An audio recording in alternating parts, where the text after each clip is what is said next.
This is the new 2024 Hyundai Santa Fe, and it's been totally redesigned from the old model, as you can clearly tell, because this doesn't look like any previous Hyundai Santa Fe or, frankly, any other family SUV at all.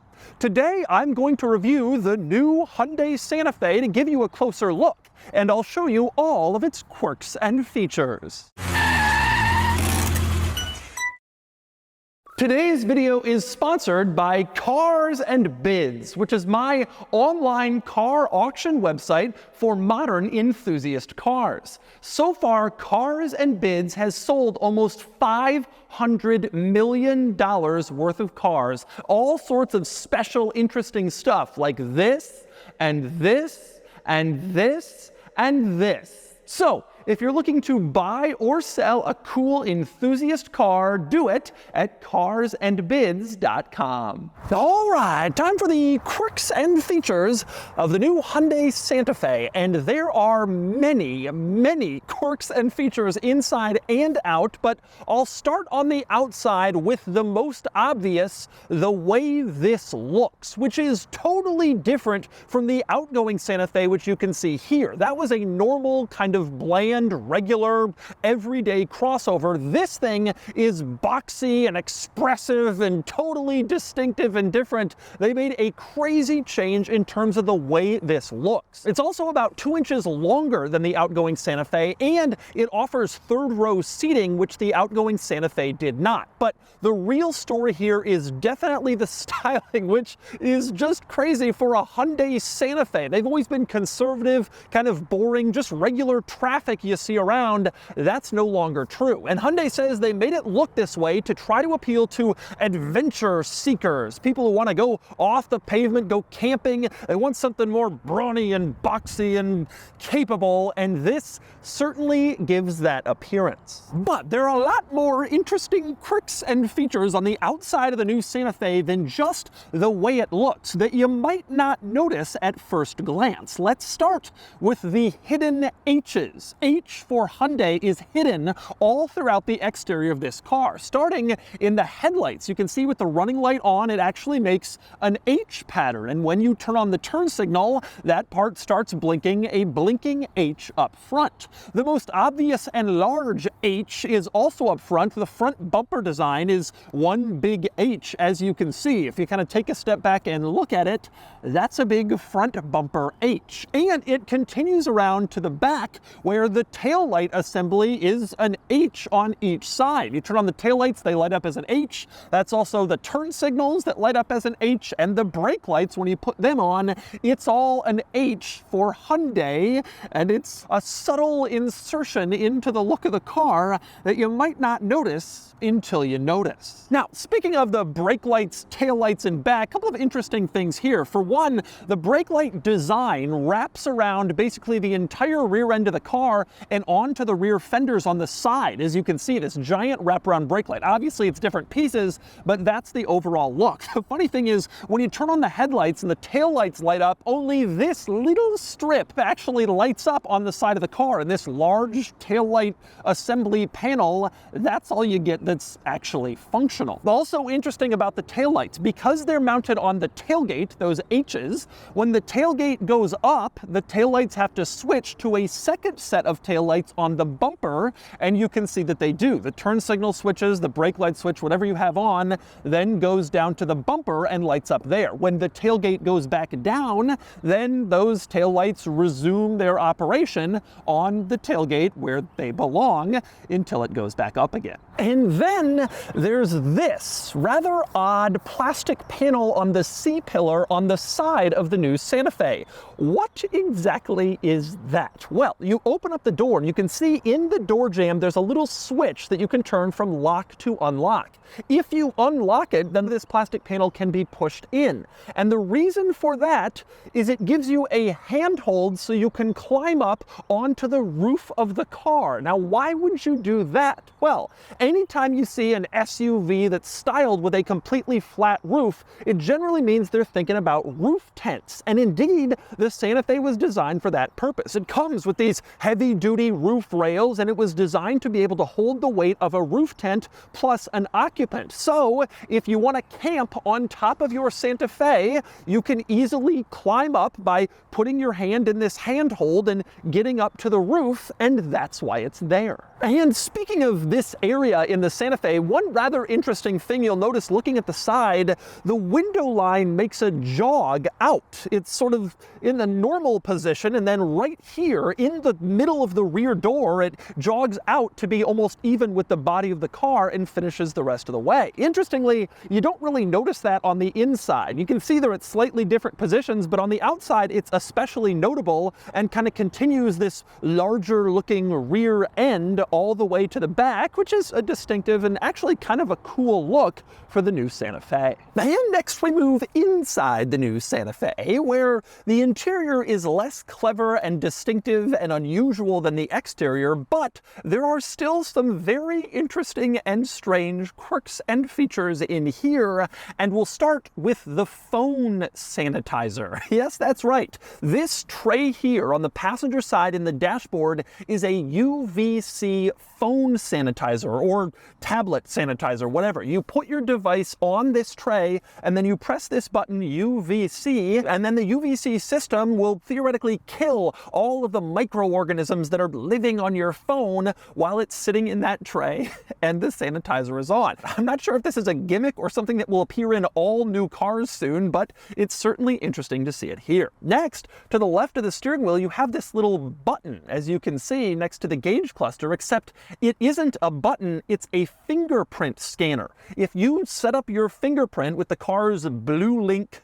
connectivity system, when you tap your finger there, it will pull up your driver profile and all of the settings that you've saved. And you can also use this fingerprint setting to turn on valet mode or to start the car, various other things with your fingerprint access here. Pretty interesting. Also interesting and certainly unusual, you can see on the side of the front seat there's controls to move the seat around, but also this button. If you press that, the seat will automatically lay itself down and extend out like a thigh rest completely all the way back in sort of a reclined position so you can sit here and relax. Obviously not something you're going to be doing while you're driving, but if you're parked, you can do that in this car in both front seats with this sort of predetermined relaxing seat position. And next up, another nice quirk in this interior, the glove box. Over on the passenger side, you can press this button next to the center screen and it opens up the glove box. Although this is merely the upper glove box, there's also a lower glove box which is accessed right here. Push this handle and that opens, so you have dual glove boxes, which is nice. Also worth pointing out, since we're talking dashboard, the entire dashboard makes kind of an H shape. If you follow this blue line in the center, you can see it finishes on the sides, which then point upwards vertically, creating an H shape, just like all those H's on the outside. And another nice touch in this interior, a cool quirk, the rear view mirror. You can see right now it's just a standard mirror. You can use it to, well, look back. But if you flip this switch, it becomes a mirror camera and shows you what's behind you, which is a great feature, especially in a 3-row SUV. You don't have to look through all the seats behind you. You just look at a camera mounted on the outside and you can see everything that's back there. And another nice touch in this interior, the center console you can see is quite wide, and that's because it has 2 wireless cell phone chargers here. You want to charge your phone, you don't have to plug them in. Instead, driver and passenger can both stick their phones here and get them charged. And there's a lower center console as well. You can see it down here for even more storage space, in addition to the upper console with the cup holders and the wireless chargers. Now, for our next quirk, we move on to the steering wheel, which is interesting. You can see the middle of the steering wheel, this pad does not have the Hyundai logo, but instead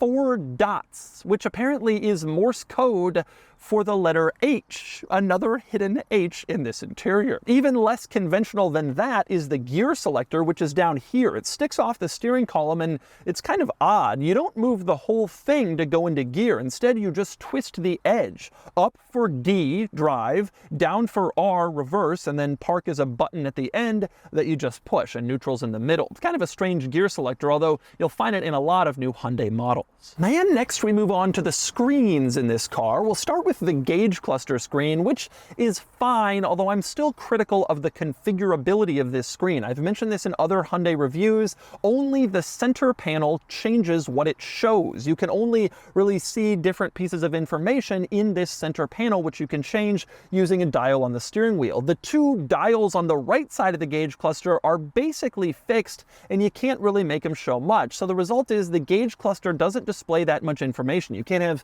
music here or a navigation screen here like you can in so many rivals, which frankly is disappointing. But the gauge cluster does redeem itself with a fantastic blind spot camera system. You put on the turn signal and a blind spot camera pops up in the cluster on whichever side you're signaling, right or left. It does either, and it works fantastically, and it basically eliminates the need to do like an over-the-shoulder look into your blind spot, because you can see exactly what's there every time you put on your turn signal. It's a great feature, and other automakers should implement it. Now, moving on to the center screen, which actually is on one giant screen shared with the gauge cluster, this is a pretty good infotainment screen. A lot to like about it. Very responsive, very intuitive. You have a great home screen. It's all easy to figure out and touch, and again, quick to respond, very easy to use. My only drawback is it's kind of small, especially compared to other brand new car infotainment screens, but it gets the job done and it works reasonably well, no real complaints. Now, there is one more screen in the center here, and that's the one for the climate controls, which are separate from the main center screen, but they still have their own screen to turn on various different climate functions. This all works reasonably well. You can adjust the temperature with these dials, but the little screen buttons in the center are a little bit small and they can get kind of difficult. There's 14 different things you can press in here, so it's kind of hard to figure out exactly which one you're pressing and requires a little bit of a look away from the road. Still, not really a huge complaint, and it works reasonably well. By the way, one interesting quirk of the screens, going back to the central infotainment screen, there is a feature in this car called Sounds of Nature. If you don't want to listen to the radio or your music on your phone, you can turn on Sounds of Nature and choose from various pre-programmed nature sounds. Take a listen to an example sound of nature.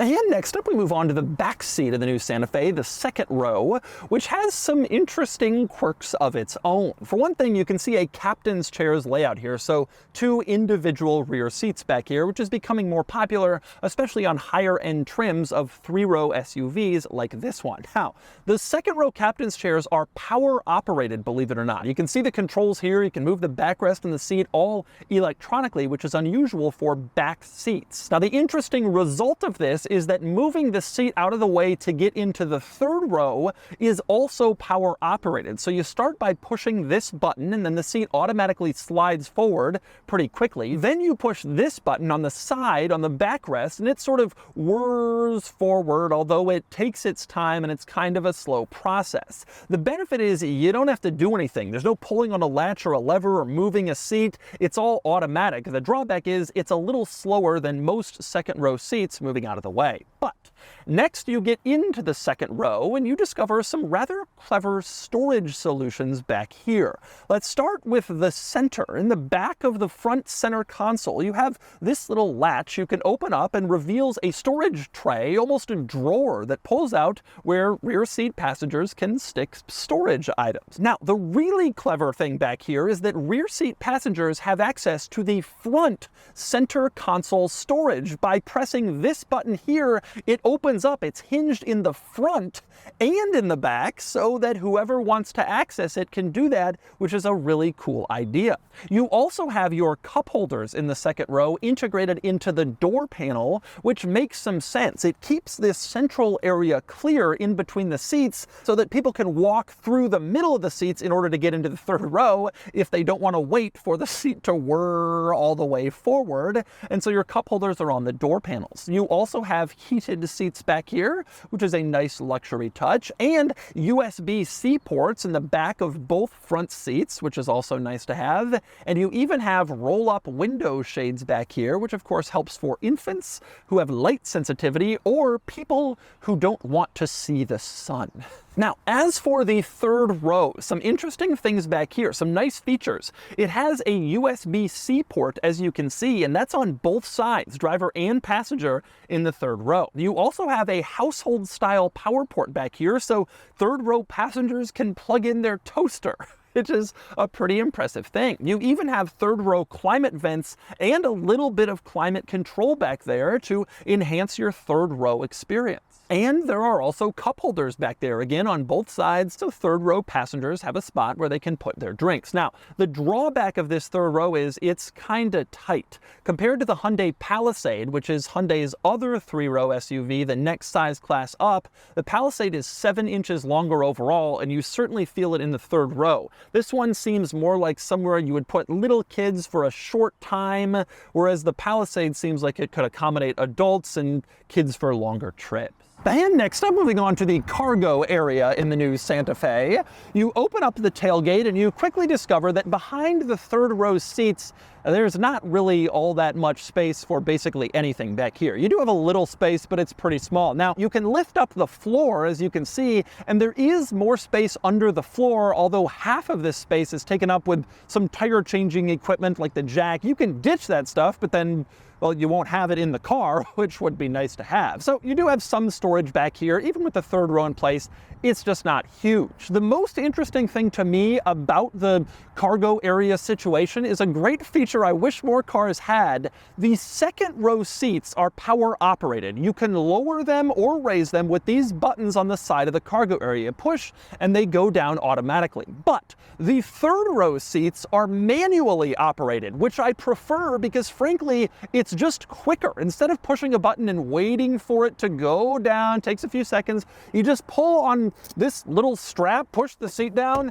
and it's down. It takes literally 1 second. And I actually prefer manual third row seats because they're so easy, but it's nice to have power second row seats because you can't reach them as easily. And so it's nice to be able to just push a button and have them go down. I think that is a great integration and it's pretty well thought out. And finally, last thing to discuss with the new Santa Fe, we got to talk about engine performance and market position and pricing. So we'll start with powertrains. 2 are available in the new Santa Fe. You can choose between a 2.5 liter turbocharged 4-cylinder that makes 277 horsepower, that's this, or a 1.6 liter turbocharged hybrid 4-cylinder that makes about 230 horsepower. Obviously, the hybrid powertrain has a lot less power, over 40 less horses, but presumably it's going to add more efficiency with its hybrid powertrain. Now, as for pricing, the new Santa Fe is going to start around $35,000 and go up to around $48,000 before options. And interestingly,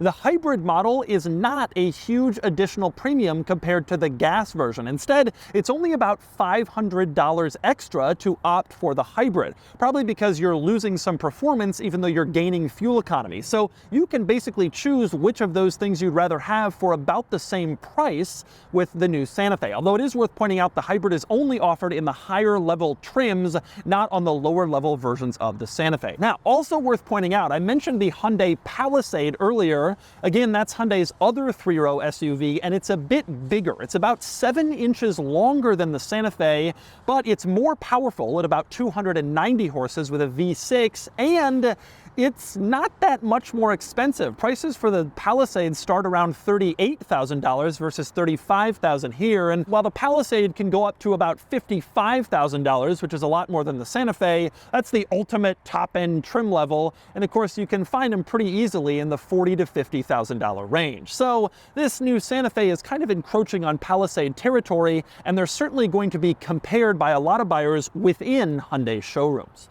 But I've talked a lot about the quirks and features of this car. Now it's time to get it out on the road and see how it drives. All right, driving the new Hyundai Santa Fe. And I gotta be honest, the driving experience is nowhere near as interesting or as cool or as quirky as the entire rest of the car. And obviously that's by design. You want something to look eye-catching and cool and exciting. You want the interior to have some cool innovations, some nice practical double glove box, the sanitizer for your phone, but the driving experience, you kind of want to just be normal, because if that gets wonky, then no one's going to want to buy your vehicle. But It's not a bad thing necessarily that it drives normally, because that is what people are looking for. A couple things that are worth pointing out with regards to the driving experience. Number one, you sit up pretty high in this car. That's a problem with some crossovers for people who want to sit up higher. They don't really necessarily get to all the time. Some crossovers are kind of lower. They feel almost sedan-like occasionally. This one doesn't. This one feels tall. And it's not just that they've convinced me because it looks tall. Like, you really do sit up a little bit higher than you would kind of expect in some SUVs. I'm next to some sedans right now, and I really am kind of over them, and it feels like you have kind of a commanding driving position, which I think people who want something this boxy looking are also interested in. Now, the other thing that you notice about the driving experience, the powertrain, this is the 277 horse Turbo 4. It's good, but it feels a little bit strained and it's a little bit loud. The Palisade's V6 is smoother, frankly. It's not that much more power. It's only about 15 horsepower more, but it really does feel smoother and just kind of more muscular. This definitely has some compromises compared to the Palisade, and so it's definitely going to be purchased by people who are more price sensitive, who are looking, I can't quite make that leap to the Palisade, but I want 3 rows even though it's a little tighter. I want the powertrain even though it's a little bit less powerful, a little more strained. And there will also be people who just frankly prefer the way that this looks, which is reasonable. Other than those things, this is a fairly normal, rational, and reasonable vehicle to just cruise around in, despite what it may look like on the outside. You know, visibility is good, especially with this camera mirror. You have a fairly normal kind of amount of room, headroom, legroom, etc. It seems all pretty reasonable and normal. The handling is, you know, fine. It's secure, it's predictable, it's not exactly sporty or quick, and that's not what people would be expecting in this segment anyway. Basically, it just drives like a reasonably nice car. You don't have a lot of wind noise. You have more than you would in a luxury vehicle, but this certainly isn't that. The ride quality is pretty nice. It honestly feels similar to how the Palisade's ride quality is. Although again, maybe just a touch rougher than the Palisade. It's just a touch less kind of removed from the road. That car has like a little bit more of kind of a luxury, substantial feel to it than this one. All that stuff kind of makes sense. It's just like a little bit lesser Palisade, basically, with a little bit crazier design and a little bit more like innovation and kind of quirky, we're gonna see what we can try in the interior and the exterior. That one is certainly more traditional. But generally, I think it's a nice vehicle. It drives well. I think it looks pretty cool. I don't know if I think it looks good, but I think it looks cool and striking, and it's reasonable to drive. Not fun, certainly. The styling and the innovations in here and the kind of quirks are definitely more fun than the way it drives, but that's fine. That's not really what people are looking for with a car like this. They don't necessarily want a crazy drive. They just want like something that looks kind of cool, different from all the other boring crossovers out there. And this is certainly different from all the other boring crossovers out there. And so that's the new 2024 Hyundai Santa Fe. Beyond its very distinctive looks, there's a lot to like here. This is a good midsize SUV, good technology, excellent cargo room, although I personally prefer the Hyundai Palisade, which has more room, more power, more conventional styling for not that much more money. Still, this is a good vehicle. There's a lot of compelling reasons to consider it, especially if you like how it looks, and a lot of people do. And now it's time to give the new Santa Fe a DougScore. And the DougScore is here, 50 out of 100, which places the Santa Fe here against rivals, actually at the very top and directly competing with some cars in the next price segment, like the Honda Pilot and Hyundai Palisade. The reason is cool factor. Those cars have larger interiors, 3-row seating, more equipment, so they earn a higher daily score, but the new Santa Fe has styling and coolness that's hard to match in the family SUV world. It's definitely different and very unusual for a midsize SUV, but it brings the Santa Fe into a totally different realm of interesting compared to anonymous traffic like the Toyota RAV4 and Kia Sorento. As a quirky car enthusiast, I love it, and I love that they took the risk with its design.